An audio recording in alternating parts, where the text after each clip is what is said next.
Dunkin' Donuts. We sell donuts.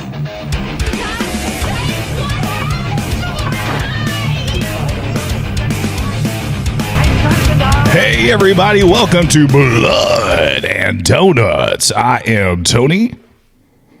And I'm Chris.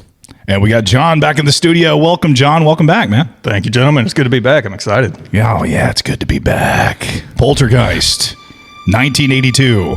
An American supernatural horror film directed by Tobe Hooper, written and produced by Steven Spielberg. The film focuses on a suburban family whose home is invaded by a malevolent ghost that abducts their youngest daughter. 1982 classic horror film. And this is like the first one.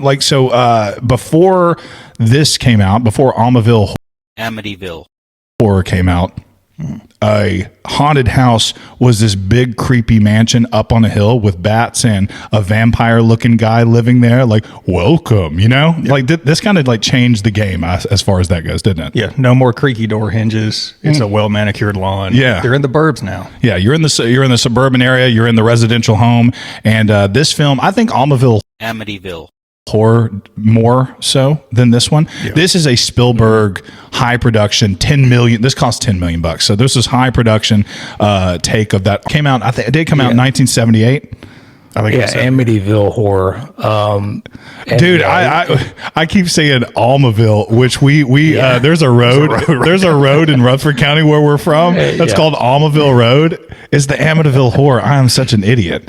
It's a scary road, Chris. If you can edit that out, and I hear it, I was like Amityville, okay, and just like put that in there, okay. I'll try that. A nice robotic voice to cover up Almaville. All right, Amityville. Yeah, I wanted to correct you before you went too far, but with the Amityville horror, that was one of the first ones I remember watching as a kid. And I just remember it had like exorcist vibes. You know, you had a priest come to the house and trying to bless the house, things like that. And it was just the house itself was the haunt. Yeah. You know, and this is pretty similar, I guess. It's kind of, it's stuff that goes on in the house. It's a cool little film. Now something cool about the Amityville horror is it was based on a true story. Kinda. In quotes. So when you watch that film, it was under the guise of like, man, this really happened to this poor family, right? Yeah, and they wrote the book on it and then made the movie. But murders really did happen in that house. Yeah. To the extent of that family getting haunted, we really don't know. At this point, we have an idea that it didn't happen, but I'm clinging to that because it's part of my childhood. Yeah, absolutely. 3 Academy Awards it was nominated for. Best Original Score. I love the music in this. I do too.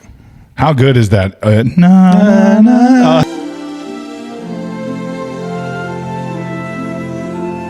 Yeah, and I don't know if you've ever heard it till the very end, but there's Chris and I used to listen to it all the time because it had this creepy kids laughing. And the end, do you remember that, Chris? Vaguely, yes. And so it was nominated for an award, Best Sound Effects and Best Visual Effects, and it lost all 3 of them to E.T. Okay. So Steven Spielberg outdid himself. Yes. He Spielberged himself. He Spielberged himself. He was busy in the 80s, wasn't he? He really was. Did y'all read about the directorial controversy? I did, and that was interesting. I didn't know about that. Okay. You got Tobe Hooper, who directed Texas Chainsaw Massacre, and he got the nod to do this film, but then Spielberg kept showing up and doing stuff. Yes. and the actors were like, who's in charge? Who is in charge? Steven Spielberg was on contract with Universal. He was working on E.T., and part of his contract was you cannot direct another film while you're doing this one. So he's like, oh, I'm just a producer on this one. But then the cast and stuff, when they have said that he was very much in charge of these, very hands-on. So when this movie came out and some of those actors started talking, Steven Spielberg had to put out a huge front page ad saying that I was not the director of this, it was Tobe Hooper. And poor Tobe, he got his feelings hurt about that. He did. You got Jo Beth Williams in this, Craig T. Nelson, the man, the myth, the legend. What do you think about Craig T. Nelson, guys? He's a badass. He's America's He's in dad. a lot of stuff. Yeah. He's Mr. I mean, his Incredible. catalog is crazy. Mr. Incredible himself. He's Coach. I love the family in this. I think it was just Coach. Yeah, you remember Coach? Like that was when it was time to go to bed when Coach came on, right? Yes.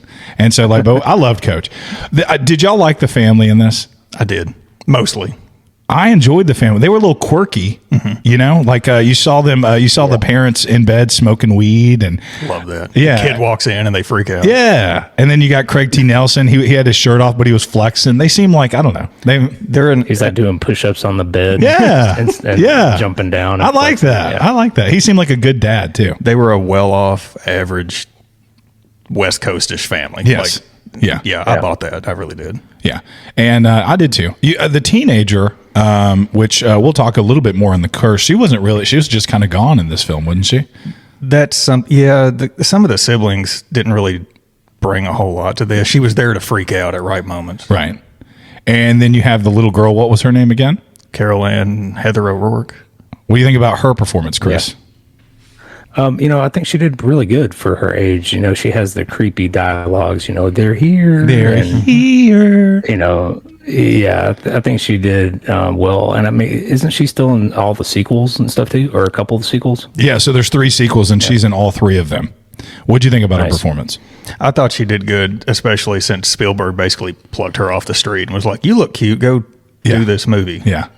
I like the conversation that she was having between, like, it was just like, it wasn't like it was like what a 5-year-old would have and she was just like, I don't know, I guess. I want to know how they did that. Like, was she actually talking to somebody, or did they say this stuff? I don't know. I love that conversation. Yeah. And I feel like again, this is a film that when you watched it when you were a kid. Y'all both probably watched this as a kid, and it got that PG rating.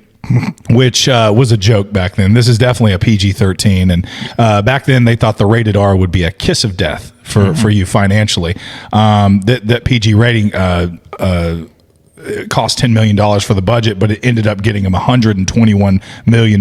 Back in the early 80s, parents would just drop their kids off at the movie theater for the day. And so you wanted that PG rating so your kids could go in and watch this film multiple times. Yeah, little Banks on 2 legs getting kicked out of the house, taken to a movie theater. That's exactly, that's a good business. Yeah, it is a good business. And so the only 2 things I saw that like weren't really PG was kind of like the final form boss, if you will. Yeah. And the scene in the bathroom where the guy's face is kind of peeling off. there wasn't a lot of blood and stuff like that, was there? And just those 2 scenes stand out as just different entities of this whole movie to me. Yeah, I don't think it would be rated R. I think it's a good PG-13 film. And I normally talk bad about horror movies rated PG-13. Yeah. And I mean, I'll talk a little bit bad about this one, but they can be good if it gets into your head like this one did. Yeah. It doesn't have to be all gory. I mean, Halloween proved that. There's barely any blood in that movie. That's true. Yeah. You're right about that. So like as far as facts go, I have one here. Real human skeletons were used in the iconic pool scene. Did y'all get that one? Loved it. And she didn't know until it was over. Until it was over. And like we said, there's like a curse that's kind of surrounds this film. You can't talk about Poltergeist without talking about the curse of Poltergeist. And a lot of that is derived from the fact that they had live skeleton cadaver humans on the set. And do y'all want to talk about some of the things that happened? Maybe you read that some of the stuff that happened that are attached to this Poltergeist curse. I'd like to hear this. Yeah. So here's some of the things that happened. First off, Dominique Dunn was the teenager. She played the older sister, and her boyfriend murdered her shortly after the movie's release in 1982. Did y'all read about that? I did. And she was the daughter of a pretty famous producer and Yeah. Dominic Dunn over there. So like he was well known. He used to hang out with old Hollywood. So that was a big deal when she got killed. And I was watching something on that story. I guess like her abusive boyfriend came over to the house, and she had one of her male friends were inside, and they were rehearsing lines and stuff. And he heard the screams outside. He's like, "Hey, can the ex-boyfriend was like, can you come outside? I want to talk to you." And he was choking her for over 4 minutes. And that male friend never came outside. He called the police, and the police was like, "If you're her friend, you'll go help her." And he would not. He was a coward. Yes. Jeez. Isn't that crazy? Dang. Heather O'Rourke, the little girl, she died unexpectedly at the age of 12, 1988. She died to cardiac arrest caused by septic shock stemming from a misdiagnosed intestinal issue. So that's two of the girls dead. She died at the age of 12 before the release of Poltergeist 3. Yeah. Julianne Bex played the eerie preacher Kane in Poltergeist 2. He was on his deathbed anyway when he started. He knew he was dying. Yeah, so he was terminally ill. He died as well. Will Sampson is the Native American shaman, Poltergeist 2, and he died shortly after that film release. There's a lot of stuff. The novelist who was hired to write Poltergeist. A lot of times you would have a movie and a book would come out directly after. He went back to the studio and he was writing in this empty office, and he said lightning struck. All the video games that were on came on during that thing. All the pictures were like all messed up and stuff. So that's what he said. That sounds kind of like a publicity stunt. Some of the deaths I buy. If there's a curse, I buy into that. Some of this is a marketing thing. Yeah, it's creepy, but we got to be honest about it. They were trying to push a product. Yeah. So like when Joe Beth Williams said she went home and her pictures were tilted sideways and all that, it's like, oh, okay. Yes, exactly. I did hear that Heather O'Rourke kept the goldfish that Carol Ann has in the film. Oh, I didn't know that. That's cool. So that's interesting. That's at the top of the trivia on IMDb. So, what you got, John? All right, I've got a good one. This one actually impressed me. Let's hear it. This movie was not supposed to happen, but kind of gave birth to two movies. This was originally supposed to be something called Night Skies, and Steven Spielberg was doing it as kind of a soft sequel to Close Encounters of the Third Kind. But when they got after Tobe Hooper to direct it, he didn't like sci-fi stuff, so they kind of retooled it, and it was going to be about alien monsters like coming down and haunting messing with the family. But he didn't like the sci-fi portion, so they reworked that into E.T. and kept the spooky stuff and made Poltergeist. Wow, that's crazy. So, and then E.T. ended up winning the Academy. So like, there's just all kinds of weird backdoor stories about that. I love that. Yeah, E.T. was a cultural phenomenon. This was too. This was obviously the highest grossing horror film of 1982. Oh yeah, yeah. So it was huge. Everybody was talking about it, but E.T. was like a force to be reckoned with. Like who would have thought that E.T. was going to be that big? Yeah, and also similar vein, Drew Barrymore auditioned to be Carol Ann. I saw that. And he's like, no, but you're cute. Go to this other one. Yeah. He was like, I don't think you're good for this movie, but I have another film. Imagine that. You could have been on this one that made 110 million, or you could have been over here where this one made $500 million or whatever it was, and spawned video games and a ride at Universal Studios and all kinds of stuff, man. That's nuts. As far as like our rating goes, we're gonna do it a little bit different today. We got John in the studio. I don't want to be too redundant. How about we go around and we give our rating, and then we talk about some of the pros and cons of this movie, some stuff that we liked and some stuff that maybe we didn't like on a reviewing of this, and then we will jump into a scene by scene full of spoilers as far as that goes. Will that be good? Cool. Okay. Sounds good. All right, I'm going to start with my rating. I'm going to give this film a 8 out of 13. I am going to recommend this for the viewer. I think it's still a good film, but on the reviewing, I think there's better things out there. John, what do you got? No joke, exact same rating. Okay. But it's like a slightly over-fried batch of donuts, and the glaze is nostalgia. Exactly. There's a lot of nostalgia attached to that liking of that. Chris, what do you got on this? Ooh, okay, guys, I'm going to give this a 5 out of 13 donuts. Man. I'm still going to recommend it. I want all the cynical people, this is like a sidebar for them, watch it so you can say that you've watched Poltergeist when people ask. I just wasn't really into it. And they knew how to make horror movies before this. The Exorcist, Night of the Living Dead, Alien, The Evil Dead, The Thing, Halloween, all this stuff was out before this. And this just seemed... And I think you guys were kind of talking about it before we started. It's really geared towards a younger audience. In order for like parents to just drop off their kids at the movie theater and go watch it a few times, Yeah. So, but I just wasn't really into it. That's fair. And this is the first time I've ever seen it. Never seen it before. That's fair. What are some pros, Chris? Why don't you start us off with something that you liked about it? Oh, for sure. I do have some. So the final boss, the creepy thing at the end, it looked fantastic. Yeah. The props and everything, like the scenery, looked really good, and I thought the music was beautiful. Absolutely. but that's also one of my cons. But y'all go ahead with your pros. John, what do you like about it? Those are basically mine. I will add the cast was really well done. As you know, Craig T. Nelson is America's dad. The man's glorious. Jo Beth Williams was the perfect early 80s mom. Like, the weakest part was the kids. It's not their fault. They just didn't have a lot to do. I mean, even Carol Ann wasn't really in it that much. You just hear her voice around the house. Yeah. I liked a lot of the shots in this. You could tell it's a Steven Spielberg film. I mean, when you have that glow, and you have the little girl with her hands on the TV, it is just it's just in a class of its own as far as cinematography goes. You could tell this is high production value. You know, we watch a lot of horror films and you just don't get that. You know what I mean? Like, if you I don't know, those B horror films, if they had a girl touching the TV, it would look stupid. But I mean, this is high production value. I love that about it. Another thing I like how like the fears of a child, and maybe some of the fears that I had as a child, were kind of integrated into this. You have the clown sitting in the chair. I mean, who's not?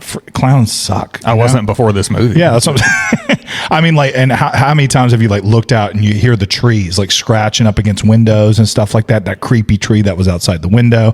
Obviously, he's looking under the bed. The dark closet. Yep. It kind of like they did a really good job of capturing children's fears and what they feared at those times. That's a really good point. You're right. Another pro that I have, I love the practical effects in this. What'd y'all think about the practical effects? Even what was the 80s version of digital was pretty good. Like, I thought the ghost looked good coming down from the stairs and all that. Yeah, but I like the ghost down the stairs. Yeah, yeah. There was a point when where things were spinning around a room. Yeah, which some of those things that came a little too close to the camera, you were like, it showed its age a little bit. You know, Chris. Yeah. And the face melting scene in the bathroom, that was probably my favorite. I was like, oh, okay, hey, this is exciting now. Like, stuff's going on. Do y'all remember Indiana Jones when he opens up the ark? Oh, the Ark of the Covenant, and dude's face just melts. Yep, that's what it reminded me of. I was just like, oh, there again, Spielberg. Yeah, the man's everywhere. He loves melted faces, doesn't he? And I did read, just to go back, those were Spielberg's hands ripping the face, because they only made one of those, and they didn't want to mess it up, so they're like, you do it. Here, you do it, Mr. Spielberg, sir. That's funny. Some of the cons, Chris, what do you got? You got a whole book of cons, don't you? No, wow, I did like the music. I thought it was too whimsical during those intense scenes. And again, I think that's the kid, bring a kid in to watch it aspect. But I was like, it was finally happening. Horror was going on, and it was just like whimsical stuff going on. And the kids screaming all the time, that is a big con for me. Yeah. And then some plot holes, but we'll get into those in the synopsis. But just the music, while it was beautiful, just didn't seem to fit with what was going on camera. Yeah. Well, upon the rewatch, the story is not nearly as solid as I remember it being when I saw this in, the 90s.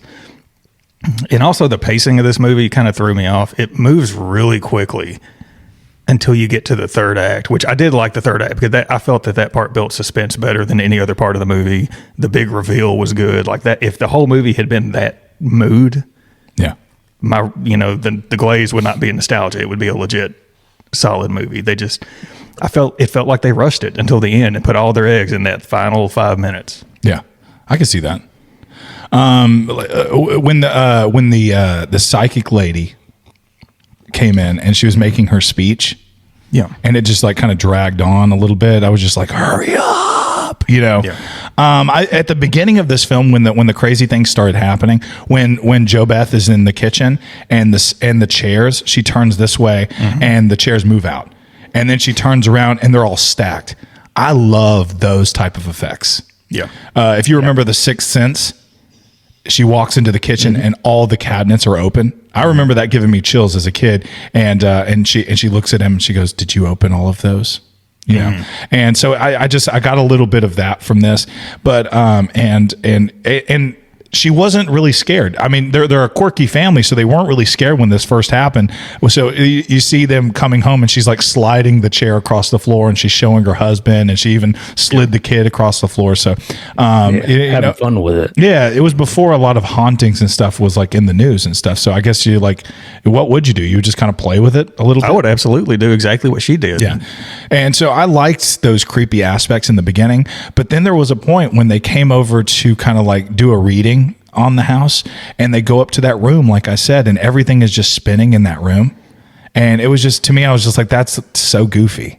You know, like, I don't know, like this is our new normal now. And they just kind of showed it. And I just like, I wish it would have kept it more of like, of the chairs stacked and things happening around the house like that. Mm-hmm. I think we're a little spoiled today because we've seen better haunted house. Yes. You know, The Conjuring, you know, like they have done this, like they have done this so much better since. But I have to give my props to them because they're one of the first to do it. And that you have to keep it in context. We have been spoiled. We've had an extra 30 years to see how this has progressed. They were just making this crap up. Yeah, that's true. Some of the plot, and like you said, like the spinning vortex room, like later on in the movie, when everything's kind of done, she's like, y'all go play in the spinning vortex room. Okay, I'm going to bring it. When we get to the spoilers, I'm going to bring that up. I got a real problem with that. But she said, this house is clean. I got a problem with that. That's another thing. We got based on what? Y'all leave Tangina alone, okay? She's my favorite. I love her. I do love her. This house. That's like that. That was so funny. Y'all going to get a spanking. She goes, this house is clean, and everybody was just like, yay. You know what I mean? Like, I love that. I was just like, what is going on? What are you basing this declaration on? Someone just fell out of the ceiling. Why is this house clean all of a sudden? That is hilarious. If you have not, we're about to go into a scene by scene, and we are going to discuss this thing, and we're going to spoil it. So if you have not seen the Poltergeist from 1982, surely you've seen it, but maybe you haven't seen it in a while. Man, I had to pay for it. It was on Amazon for $3.99. Yep, me too. So I don't think there's a place that you can get it for free right now, right this moment, but keep your eyes peeled. Guys, here come the spoils. Steve and Diane Freeling live in the planned community of Cuesta Verde, California. Steve is a successful real estate agent, and Diane looks after their 3 children, 16-year-old Dana, 8-year-old Robbie, and 5-year-old Carol Ann. Late one night, Carol Ann inexplicably converses with the family's television set while it displays post-broadcast static. The next night, she again fixates on the television, and a ghostly white hand emerges from the screen, followed by a violent earthquake. As the family is shaken awake by the quake, Carol Ann eerily intones, "They are here. They're here." Okay, sorry, it's more like that, right? Yeah, and she's one of the good points of the movie. Just creepy little girl says they're here. You know, where she, like John said, she's not in the movie a whole lot, but when she is, she just kind of delivers those creepy lines and just kind of keeps the mystique around what's going on moving forward. I do wish I could have seen this in the theater when it first came out, because the reaction to the hand coming out of the TV had to be epic.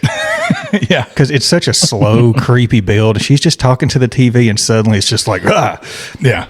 It freaked me. I knew it was coming. I still go like, I like the setup of this. It opens, and there's a golden retriever that's going from room to room and kind of cleaning up the food that each of them have fell asleep while eating. You know, like there's potato chips in the bed, and you got Craig T. Nelson sitting in the recliner, and he's just going around clean. And it's kind of it's a interesting, smart way to introduce the family. yes. You know, because I mean, you're going and you get to see the whole entire house, and you got the national anthem playing on the TV. So it harkens back to a time when TV ended. You know, like you didn't have cable, so the regular channels would play the Star Spangled Banner, and they would sign off to fuzz. I do like that we don't have the fuzz anymore. It's just like no signal. Yeah. Or it's like still shots of like imagery or something that rotates. So you have to search for the fuzz. The fuzz was real when we were kids. You know? Oh, I know. Yeah. The fuzz and the boo. Yep. There was one that had like a white stripe, and it had like a rainbow stripes down it, and it would just beep. Like, what was that? Like. we're done with no more television. Like they couldn't. Yeah. 2:30 a.m. It was over. You had to go to bed. I guess the world is ending. If I that guess signal's on. It's like, geez. First off, these CRTVs, is it CRTVs? Is that what they call them? Yeah. Yeah. Something like that. I mean, in this film, they have like strobe lights. I mean, it is so bright. Like I thought I was going to have a stroke just from watching this. I mean, the television was just so stroby, wasn't it? Yeah. There's a lot of that. If you're one of those people who has the sensitivity to the flashing lights, be very careful with this movie. There is a lot of that. That's a good point. Yeah. The following day is filled with bizarre events. A glass of milk spontaneously breaks, silverware bends, and furniture moves on its own. The phenomena initially seems benign, but soon grows sinister. During a severe thunderstorm, the gnarled backyard tree seemingly comes alive. A large limb crashes through the children's bedroom window, grabs Robbie, pulls him outside into the pouring rain, and attempts to devour him while the family rushes outside to rescue Robbie. Carol Ann is pulled into a portal inside the closet. After saving Robbie from the tree, which got sucked into a tornado, the family frantically searches for Carol Ann, only for her voice to call out from the television. And y'all help me with this. Is this only happening to this family? A tornado comes down just in the backyard and then leaves. Is that what's going on? Yeah. I was kind of lost. I think the neighbor lost a fence. They did. There was not a whole lot of damage outside of the house. Yeah, I guess they're just assuming that everybody in the neighborhood's asleep. Nobody's up late, and so they're just going to chalk it up to the storm from last night. Gotcha. Which I don't know. Does California get tornadoes? I don't even. You got to suspend disbelief at some point. I mean, a tree ate a child. A tree did eat a child. And I love that. I really did like that part. That, like you said, they're tapping into the storm fear and the clown fear and dark rooms and everything. Yeah. But like when you read it, people are listening to this going, that sounds like the dumbest thing I've ever heard in my entire life. When you see it, it's actually visually better than it sounds. Yeah. Like that spooky part where she does get taken and the family goes into chaos. That's good. It really is fun to watch. When she is sucked into her closet and things are flying around the room. Yes. And not the second time when we go in there and we see it flying around. The first time, it is amazing. There is just stuff flying, and you like real stuff, not visuals. I mean, this is actual. They have fans blowing in there. They probably built a room on a tilt, which Joe Beth has to crawl on the ceiling a little bit later. So there's some practical effects in here where you're just like, which I enjoy, and I'm just like, I was watching this with Lauren. I said, this is real stuff flying around the room here, and so I do enjoy that. I forgot about the tree. I forgot about the tree devouring the sun. That's a little fantastical. You know what I mean? Like I with my, and again, hindsight's 2020. With my hauntings, I like subtleness. Yep. At first, I like a little bit more, like hearing sounds, a picture turned, stuff like that. Not necessarily a tree coming in and grabbing you. Go ahead. I can remember pausing the movie at 30 minutes in and said, okay, this is, and I know a lot of people like this movie, but I remember pausing it and saying, okay, this is the best thing that's happened so far. When the chairs stacked up, it was like 29 minutes and 50 seconds in because I paused it to note it. And I said, okay. And I paused, and Jessica's like, what are you doing? I was like, this is the coolest thing that's happened so far. I just wanted to mark it. And I agree. I like the subtleness. You can get a little crazier at the end, but we're just in the beginning of this movie, and there's a tornado, there's a tree eating a kid, stuff like that. So I agree with you on the subtleness of haunts. I like the stuff in the background a little more subtle than the tree eating stuff. Yeah. And the chair stacking scene, I read a little bit about that, and I think it's technically a mistake, but to me it added to it because they did it in one take. There's no cut to the camera. So the crew's rushing in, moving that stuff out. But you can see, I think it's a waffle maker, and there's like a plant there, and the plant kind of moves because people are rushing in and doing it. And I think they missed it, but it looks kind of ghostly, like there's just a little wind in the background and a little shift. I didn't catch that. It's kind of cool to see. Man, that's nice. I like that. Yeah, I like that. Again, that's one of my favorite scenes is the chair stacking thing, where like the camera pans and then come back. We have seen that in horror films multiple times. It has been used so many times into the future. So I love that. Parapsychologist Martha Lesh arrives with team members Ryan and Marty to investigate. They determine there is a poltergeist intrusion involving multiple ghosts. Meanwhile, Steve learns from his boss, Louis Teague, that the Cuesta Verde development was built on a former cemetery and that the graves were moved to a nearby location. Yikes. Yikes. I would have punched my boss. That's just not something you do, and don't mention that in the closing. Like, that's so funny. There's a South Park episode. You remember, like was it a pet store that he opened up, and all the pets were like turning evil and killing the town, and they go and they found out that he built it on a Indian burial ground. Remember that? And he goes, did you just come in? How could you just come in and build this on an Indian burial ground? He goes, well, we didn't. First off, we dug up the bodies, pissed on them, and then buried them again upside down. And they're like, why did you do that? And he goes, well, I don't know. One of my favorite episodes, like back when I used to watch it. No. we also need, it is a travesty that every university does not have a parapsychology department. And I love that because he's in the office meeting with these people, and on the door it says like Department of Parapsychology. Yeah. Like, of all the useless degrees that are out there, why is this not one that is sanctioned? I would go back to school for this. Just for parapsychology? Yes. Like, Chris, I know you want to be a ghost hunter. You've been wanting to do that for years, right? For sure, man. I still want to go up to Waverly Hills in Kentucky. We can do that. We can pay for it and do that. Yeah. We just need one of those. We need a thermal energy camera, and then we need like one of those little meters that goes up and down for some reason. I don't know. The electromagnetic stuff. Yeah. We need that. Need it. I'm afraid we'd actually find something. That's why I haven't done it yet. Ooh. I don't like the thought of it being real. That is true. That is true. We would be the one group, and they make a documentary about us. I did like that the parapsychologist. It was funny for me. Like when they came in, they talked about like their past experiences. He goes, once we had a Matchbox car. He goes, it moved like 3 centimeters Over 7 hours. And then they open the door and just crap's flying everywhere. Yeah, He's like, I am useless. Yeah, I thought that was pretty funny. He's like, so tell us about like some of the things that he goes. One time, he goes, we saw a Matchbox car moves. What was it, 7 centimeters? It moved like 2 feet. It was some stupid amount over the course of half a day. Yeah, but he had it on camera, and he was so proud. Yeah, he was so proud of it. But I just thought that was a funny moment for that, because they literally had never experienced any of this before, and they didn't know what to do. Yeah. And I think that's why the room we're criticizing with all the crap flying around, that's why they did it. It was kind of a gag on him. Yeah. But it brought down some of the quality because it just looked like crap. Yeah. And again, like that's an iconic scene. Yeah, but the book laughed. Yeah. It like hovered in front of his face and went, why? That was the goofy like laughing and stuff. I don't know. It didn't line up with some of the film, but even like the face melting didn't line up with a lot of the film either. Right. You know what I mean? So I don't know. Again, when you make a film that hasn't been done before, like where do you go? You know, what do you do with it? I don't know. I'm not faulting him for it. It's just like we've all said, in the overall mood of this movie, there's a toy rocking horse rocking around the room in a circle. It felt weird. Oh, I love that. Dana and Robbie are sent away for safety while Dr. Lesh calls in Tangina. Tangina.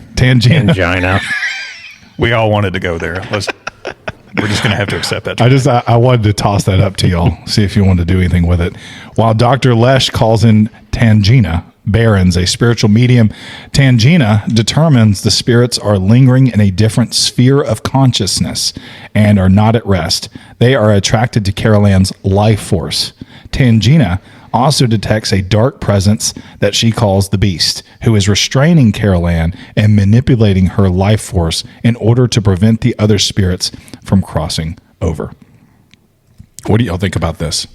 I give mad props to the actress. She did a good job with it. She pulled in Anthony Hopkins because I think she's in this movie like 14 minutes, but she's all anybody talks about. She's creepy. You like her, Chris? I did. She's definitely my favorite character by far. Yeah, I think it happens later, but she's like, be mean to her. Tell her she's going to get a spanking. Oh, yeah. We were just rolling. Yeah, he's like, I've never spanked my kids. Oh. Yeah, that's so funny. Like, what are you accusing me of? Yeah.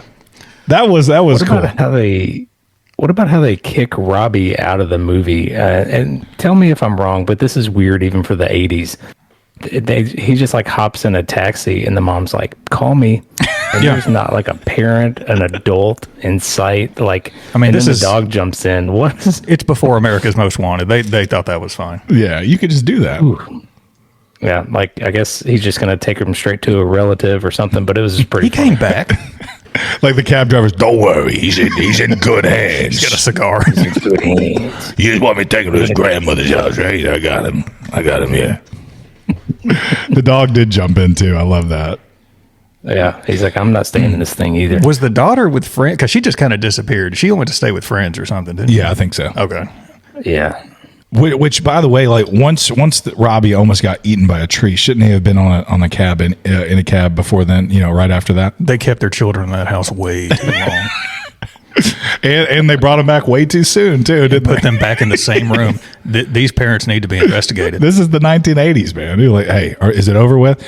Tangina reveals that the beast is. So we got the devil himself who is involved in this poltergeist. Did they ever say who the beast is? I know in the sequel they kind of circle back and mess with it, but do they say it's the devil or is it just like an evil thing? Whenever I hear the beast, I think the devil. I think the devil, Yeah, but yeah, they didn't really say. No, they did not. Yeah, but I do like Tangina, like kind of walking them through, and you don't get to see what she's going through, Carol Ann, but by her description, you kind of get to see it in your head, and I enjoyed that. I did too. I thought, to kind of see like, oh, there's a white light, there's spirits over there. They're attracted to her. She needs to run towards that light so those ghosts can kind of follow her. And then while she's at the entrance of this, we're going to put a rope into this realm and you need to grab her. And they're kind of deciding of who's going to go. And there's a funny part with Tangina. What happens with that? Tangina wants to go because she's going to accept all this responsibility. And then Jo Beth Williams, the mom, is like, no, she won't come to you. She doesn't know. I need to go. And Tangina says, you've never done this before. She looks like, neither of you. Yes. You're right. And then, Tangina just like gives it up. She's like, yeah, you go. That's fine. And like all while they're like screaming and the room is being sucked into the portal. Yes. That's when they're having that conversation. That's Yes, funny. it is funny. The entrance to the other dimension is in the children's bedroom closet and exits through the living room ceiling. Diane, secured by a rope, passes through the portal, guided by another rope previously threaded through both portals. Diane retrieves Carol Ann. They drop through the ceiling to the living room floor, covered in ectoplasm. As they recover from the ordeal, Tangina proclaims, "This house is clean." Again, based on what? I love that This actress. But ectoplasm is like universal, right? It's the same stuff they use in Ghostbusters. Oh yeah, definitely. yeah, it looked looks like like that pink insulation stuff. I always wondered what that was made out of. Ectoplasm. So in the 80s, like they just like if you had a haunt, you also had a goo problem. Yeah, goos and ghouls go together in the 80s. Yes. Yeah, it was like man, I don't mind the ghost as much. It's just the goo that they leave around I don't like. The residue. The ectoplasm. I love how they were expecting it too. They had the bathtub filled with soap, ready to dunk them in it. Oh yeah, like have you done this before? Like, how do you know? It was known. It was known. I mean, and like Ghostbusters, you had one. I mean, like the main ghost was called Slimer. He slimed me. Yeah. And you would get I slimed. learned that in the second semester at Parapsychologist. Yeah, come on, y'all know that. So like when you at Stones River down here, you see a Civil War ghost. You just like I never think about his ooze. I will tell you the traumatic moment number 3 for me is when Steven gets ticked off and pulls the rope too soon and the giant skull comes out. Like I didn't expect that. That actually did kind of give me a jump. I like the giant ghost. What'd you think, Chris? Yeah, the you're talking about the final form. Yeah, the huge skeleton and everything. Yeah. That's the one that you said that you liked, right? Yeah, that for me, I thought that looked really good. I mean, I know it's CGI. At least I think it's CGI. No, it was but not. Yeah, it looked really good. It was something. It was probably a huge puppet backlit with some cameras and then just like I don't know, like they had to do everything everything was very hard back then. So I don't know how they did it, but I thought it looked really cool. Yeah. And so, like you said, so they bring her to the bathroom and they put him in the tub and they wash off all this ectoplasm, and then they slowly come back awake. Even though I see Carol Ann, like her eyes are like she's trying to keep them closed. But she's like, you could see them like she's like peeking through. I was just like, I wanted to go, do better. Act like you're dead. Act like you're passed out still or whatever it is. You could like her she was about to open up her eyes. Shortly after, the Freeling family have nearly finished packing to move out of the house before the family is to leave. Stephen goes to his office while Dana is on a date, leaving Diane at home with Robbie and Carol Ann. The Beast ambushes Diane and the children, aiming for a second kidnapping attempt. The unseen force drives Diane to the backyard in the pouring rain, where she stumbles into the flooded swimming pool excavation. Skeletal corpses and coffins float up around her in the muddy hole. Diane crawls out and rushes back into the house. She rescues the children, and they escape to the outside as more coffins and bodies erupt from the ground. Why did they go back to the house? They know what it's capable of. I don't know. I have no And idea. I think, didn't Steven or somebody jumped into that pool with her because she was really worried about like a light falling and electrocuting her. And then so he jumped in and he's like, hey, if it falls, we're both dead. So let's get this scene done. Yeah, I love that.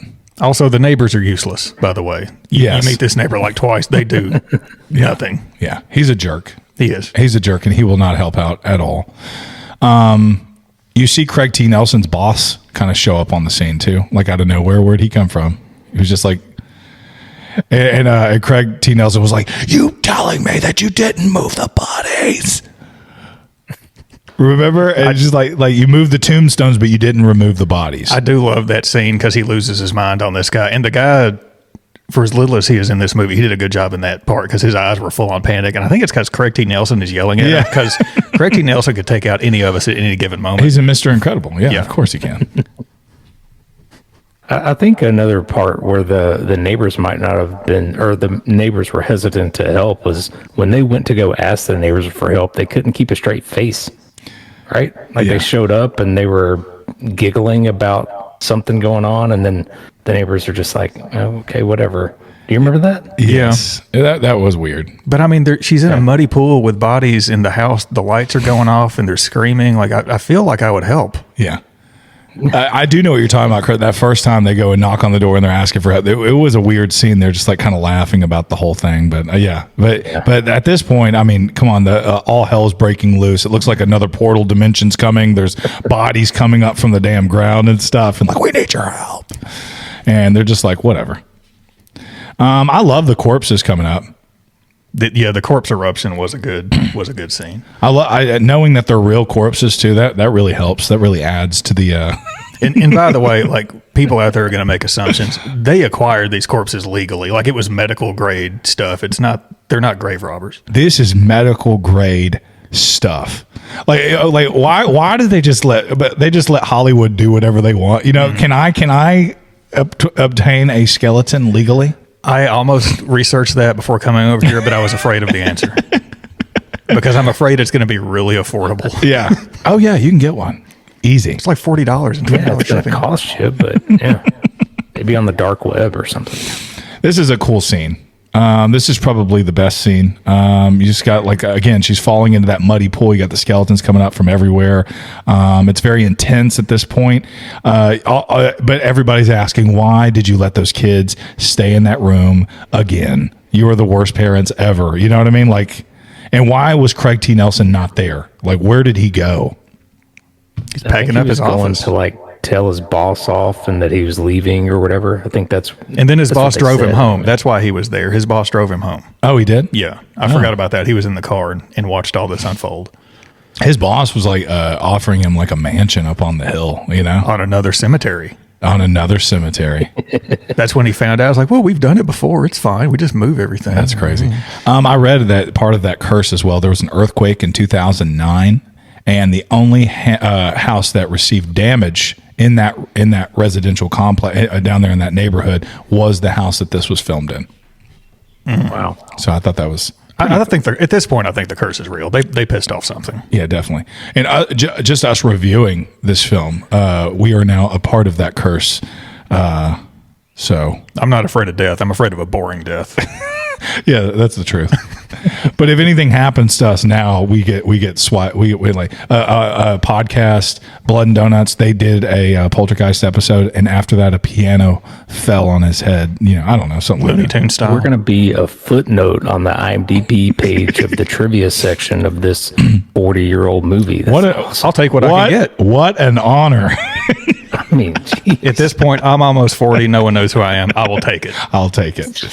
Stephen, accompanied by Teague, arrives home to the mayhem and realizes that only the gravestones were relocated. The development was built over the abandoned graves. The Freelings jump into their car. They collect Dana just as she returns home. They flee Cuesta Verde as the house just implodes into the portal while Teague and stunned neighbors look on. The family checks into a room at a motel where Stephen promptly removes the TV. The funniest part in the whole movie. That's funny. That's a classic scene. And I do love how the whole neighborhood watched this. Like, this is not a secret anymore. They watched this house eat itself and be pulled into hell or wherever and went. Yeah, that's iconic too. That where the house just, What'd you think about it, Chris? Yeah. What's your final thoughts? I did. I liked the house getting sucked into itself, and then it does leave me some questions. Like, does that mean this whole neighborhood is going to leave and this development stuff is going to stop? Yeah, all that kind of stuff. But I did have a cynical last point there. Dana, she about didn't make it. Like, she just stood there and screamed a few times. Like, read the room, honey. Damn. Yeah. Get in the car. Like, there's a ghost sucking a house in. Like, you need to maybe get in the car and leave. It just shows. I mean, teenagers are stupid. Let's be honest. Yeah. They think they know everything, and they only care. The world revolves around them. I mean, come on. She went on a date after her sister was kidnapped by ghosts, like the day after. Emotional recovery is a thing. You can't just be like, "Well, I'm going to go to the." So where are you going? Remember, me and Steve have a date. What do you want me to? Am I supposed to cancel? I can't. Just because my little sister is missing. That's the truth, though, isn't it? Man. So this film spawned 2 sequels, Poltergeist 2, Craig T. Nelson and Joe Beth and Carol Ann, the girl who played Carol Ann. They all return for that film. I have seen it. I just don't remember it. I think the son is in it briefly. Okay. I think. Okay. But I mean, Dominic Dunn, unfortunately she was killed after, so I think they write her off. She's with friends or something. Yeah. I just remember Poltergeist 2. I remember that creepy man. Yeah. I love the creepy man. Yeah. And so that's what I remember from that. Again, like revisiting this is a 2-hour long film. It needed to be about an hour and a half, I think. They could have cut off a lot of that filler. And like I said, it was fantastical and some of the effect, and it felt like a Spielberg movie. Just and I recommend anybody need to go see Poltergeist. This is it's a classic. It's something that has spawned. You'll see traces of this in lots of horror films that we watch every day. So you see traces of this, and so I recommend that they watch it. But I probably will not watch this for a long time. Yeah, I'm done. And you said, as Tony said, this is $4 on Amazon. It's worth that. Yeah. Order you a pizza, watch $4 worth of Poltergeist. It's fine. It's good for that. What's your final thoughts, Chris? Yeah, I mean, definitely check it out. It is a classic horror. I do think there's better stuff out there even around this time, but you have to watch it so you can say you watched Poltergeist. Don't be a square. Don't be a square.